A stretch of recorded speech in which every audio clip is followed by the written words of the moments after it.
கோவை உப்பிலிப்பாளையம் பகுதியில் நடைபெற்ற ஆன்மீக சொற்பொழிவு மற்றும் தியான நிகழ்ச்சி பரமஹம்ச யோகானந்தரால் தொடங்கப்பட்ட அமைப்பு ஏற்பாடு செய்தது.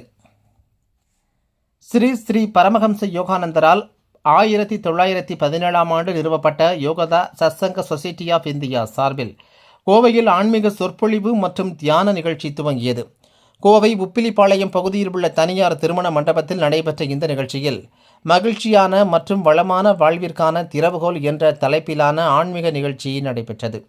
யோகதா சத்சங்க சொசைட்டி ஆஃப் இந்தியாவின் மூத்த சன்னியாசி சுவாமி ஸ்மரணானந்த கிரி கலந்து கொண்டு சிறப்புரையாற்றினார். 3 நாட்கள் நடைபெறும் இந்த நிகழ்ச்சியில் கீர்த்தனை, தியானம், சுவாச பயிற்சி மற்றும் சத்சங்கம் ஆகியவை நடைபெற உள்ளன. இதில் கலந்து கொள்ள அனுமதி முற்றிலும் இலவசம் என்று அறிவிக்கப்பட்டுள்ளது.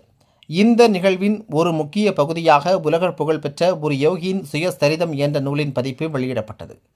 வரும் ஞாயிற்றுக்கிழமை வரை 3 நாள் தியான பயிற்சி வகுப்புகள் நடைபெற உள்ளன. இதில் சத்சங்கம், தியானம், YSS தியான உத்திகள் மற்றும் எப்படி வாழ வேண்டும் என்பதற்கான வாழ்க்கை முறை போதனைகள் கற்றுத்தரப்படும்.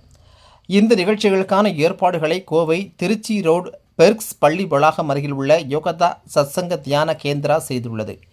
தியான பயிற்சியின் மூலம் மனதை ஒருமுகப்படுத்துவதுடன் அன்றாட வாழ்க்கையில் ஏற்படும் சவால்களை அமைதியான மனநிலையுடன் எதிர்கொள்ள முடியும் என சுவாமிகள் எடுத்துரைத்தார்.